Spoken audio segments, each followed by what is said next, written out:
Spoilers ahead. Watch out and take care. The premise of the movie is set in 2067, when the world has been destroyed beyond rehabilitation because of climate change. All plant life has been extinct. With a lack of plant life, the amount of oxygen in the air has decreased exponentially. People have to buy artificial oxygen to survive. 99% of the world has gone dark. People suffocate to death. In such conditions, only one city in Australia has survived, and it is all thanks to a company called the Chronicorp Corporation that manufactures synthetic oxygen. However, artificial oxygen causes a fatal disease called the sickness over time. Humankind has mere years before it goes fully extinct. Ethan Whyte is a resident of the Australian city. He and his friend, Jude, work as mechanics in the Chronicorp Corporation. The corporation is also working day and night to find a cure for the sickness and a way to save the world. Ethan's wife, Xanthe, also has the sickness. Ethan works hard day and night to earn and buy her better oxygen.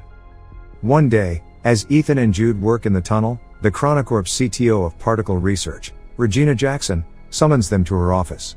There, she introduces herself to the two, and tells them that humanity is going to die in a few years if the conditions do not change. She then reveals that Ethan is the only one who can help everyone and save humanity. Ethan is confused and doesn't believe her. But Regina insists he visit their lab. The lab has huge machinery. The lab doctor named Billy Mitchell introduces himself to Ethan, and looks at Ethan's wrist device for a second.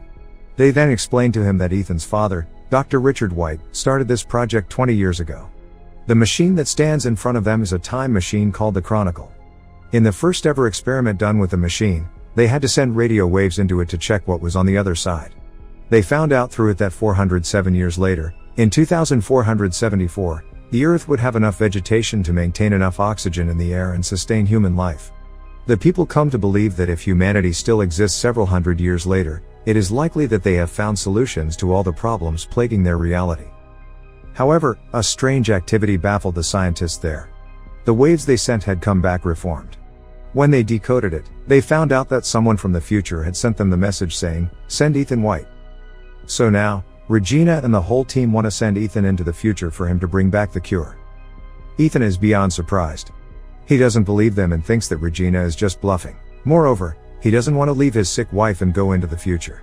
So, he declines to help. Later, Ethan and Jude are at a diner, where they buy crisp oxygen. Jude tries to persuade Ethan to go through with the plan and help save humanity. However, Ethan laughs at him, saying that he doesn't want to be like his father.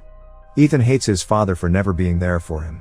20 years ago, his father left home and went missing, while his mother was killed when he was a kid. Since then, he has been brought up by Jude, who he regards as his older brother as well as best friend. He blames his father for leaving his mother to complete the project, and doesn't want to follow in his path and leave his sick wife. However, Jude manages to persuade him, saying that the only way he can save his wife is by finding a cure.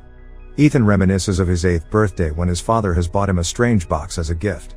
As he puts his hands inside the box, a device latches onto his wrist, making him bleed. Richard had placed a permanent hand device on his son.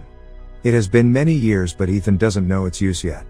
Later at home, Ethan tells Xanthe everything that happened during the day, and she too insists him to go. The following morning, Ethan scribes, "I will find my way back to you on a metal flower," and leaves it beside Xanthe. He then goes to Regina's office again and tells her that if he can find only one cure, they will have to give it first to Xanthe. Regina accepts, and takes him to the lab again. Dr. Mitchell shows him the suit that he has to wear before getting into the machine. As they begin to explain the mission to him, Ethan realizes that they do not have a plan. They have no clue what he will see, or who he will meet at the other end. However, after they put him in the suit, they give him an AI device called the Archie. Archie will show the lab Ethan's vitals at all times. It will also help to navigate his location. Then, they finally throw him into the machine. Inside, Ethan moves at high speed through time. He falls from the sky and lands in an unknown jungle. The friction from the air causes his suit to catch fire, so he quickly gets out of it. Then, he looks around, and is astounded by the beauty of nature. He finds that the world has completely changed. The trees and the natural oxygen are back. He walks in the direction Archie directs him, and sees a bunker door of some sort. But what catches his eyes is a skeleton that lies right in front of the door. Its skull has a bullet hole in it. Furthermore, he looks at the name tag on it and is horrified to see his own name. The skeleton is Ethan's. Ethan also finds the skeleton's Archie, and plays the last recording on it. He hears a man say that this is the only way, and shoots Ethan. Just then, the device's power goes off. He is horrified, believing that this is the fate that awaits him. Then, he notices the skeleton's wrist device. It is identical to Ethan's, except the light glows green in the skeleton's device, but Ethan's has been red his whole life. That night, he lights a fire and eats wild berries. It turns out that the berries were poisonous. Ethan vomits and starts to go unconscious. Ethan wakes up after a while, and is surprised to see Jude in front of him. As it turns out, the lab saw Ethan's vitals dropping and assumed he was having a reaction to poison. So, they quickly sent Jude to the future, with the cure to save him. Sometime later, Ethan and Jude find that his skeleton remains there, which means his fate hasn't changed. They then use Archie to find another door. Some device scans Ethan's eye and grants them access. When they go in, a monitor welcomes him. It asks him for a DNA sample. When he accepts it, his wrist device begins to work, making him bleed. After the blood test, it goes green. The lights to the room turn on and they realize that they are in Chronicorp's lab, 407 years later. The time machine is in front of them too. Jude gets excited because now they have the means to go back to the past, but Ethan doesn't think so, saying they haven't changed anything, and he will end up dead, just like the dead Ethan. Ethan checks the system log and finds a holographic recording made by his father, who explains that the time machine was originally designed to collect the oxygen data in the future planet, and then transmit it back to the past. However, when his father first started the time machine, he received a message asking him to send his son to the future. Despite his misgivings, he chose to do so and made a DNA verification here for Ethan. Soon, Ethan and Jude realize that the time machine won't be able to take them back because its battery has almost depleted after 407 years. What's worse is that the activation of the lab triggers a malfunction in its nuclear power core, threatening to unleash a nuclear explosion in just 4 hours. This means they have to find a way to fix the time machine and travel back before the explosion. Running out of time, they have to act quickly. Outside, they are surprised to find a ruined city covered with green plants, but inhabited with no humans, showing that Earth starts to recover itself after human extinction.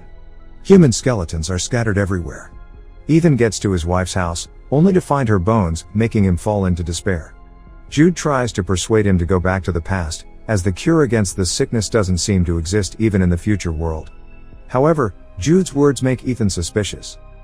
He then turns on the rusty Archie to play the recording once again, from which he recognizes Jude's voice, and it seems Jude is exactly the one who shot him. Jude raises his gun at Ethan, strongly denying that he would shoot Ethan. Ethan finally decides to complete the mission first, so with joint efforts, they manage to repair the power core and then return to the lab.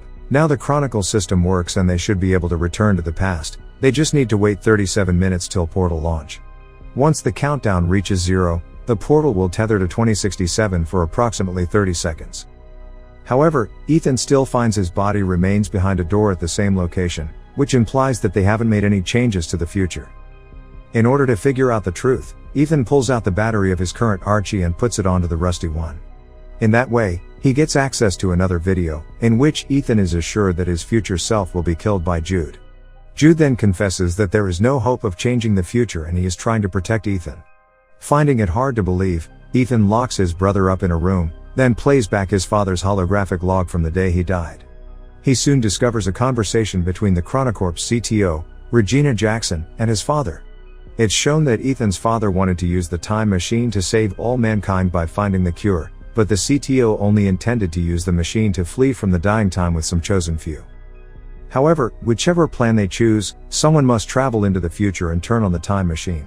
To safely send living matter through time, it requires an operational link from both sides. In order to stop the CTO with her plan, his father locks the time machine and sets Ethan's DNA as the verification key. In anger at what Ethan's father just did, the CTO killed him immediately. She then orders Jude to kill Ethan's mother and be a guardian to him, so one day they can use Ethan's wristband to get access to the future. Ethan is beyond surprised. The man he thought of as his brother, turned out to be the one who killed his mother and is about to kill him too. He also realizes that he has misunderstood his father, who didn't deliberately abandon the family. Knowing that Regina wants to bring a chosen few into the future, Ethan tries to shut the time machine down, but Jude rushes to stop Ethan and reveals that he's tasked here by the CTO to ensure that Ethan is sent in time to repair the power failure. Once Ethan activates the time machine, he should kill Ethan. However, Jude has formed close emotional relations with Ethan over the years. Seeing his brother-like friend in that state because of him, he is guilt-ridden. So, instead of shooting Ethan, he shoots himself dead. In rage and regret, Ethan is determined to fulfill his father's dying wish, which is to find the cure and save the dying humans. He looks into the monitor, and finds the very first message written by his father. He deduces that the message sent Ethan Whyte was sent by himself. Hence, he codes in the message again and sends it into the past, along with many other things. Meanwhile, in the laboratory of the year 2067, the CTO with a group of privileged chosen people are waiting anxiously for the time machine to be activated.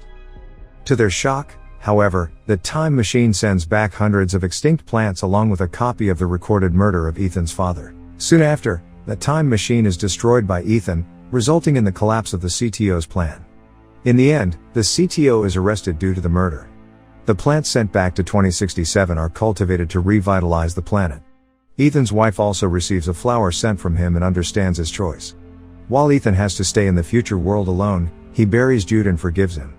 A butterfly catches his attention, and leads him again to the same entrance, where Ethan is happy to notice that the corpse of his future self is gone. He rushes to take a look at the world outside, and feels relieved to see a futuristic eco-friendly city, in contrast to the deserted one from earlier. His decision had changed the future of mankind. Subscribe for more videos like this, turn on notifications, and leave a like to help the channel out. Thank you for watching.